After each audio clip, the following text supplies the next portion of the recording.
تبختر ترجل بصوت وخيل فما لك. بسم اللہ الرحمن الرحیم۔ السلام علیکم۔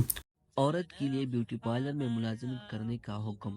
شریعت نے عورت کو گھر میں رہنے کا حکم دیا ہے۔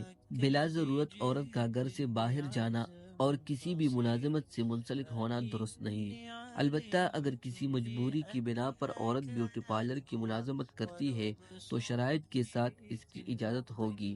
مثلا وہاں کا ماحول غیر شرعی نہ ہو، مردوں کے سامنے آنا نہ پڑتا ہو، پارلر صرف عورتوں کی زیب و زینت کے لیے مختص ہو، کسی ناجائز امر کا ارتکاب نہ ہو، مثلا عورتوں کے سر کے بالوں کا کاٹنا، غیر شرعی بوئیں بنانا۔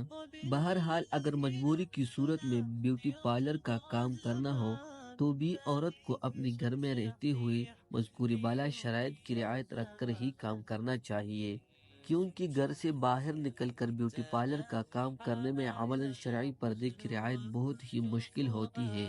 اگر کوئی مسلمان اپنے آپ کو جان کر یا مذاق میں ہندو کہتا ہے تو کیا وہ شرعی حکم کے مطابق کافر ہو جائے گا؟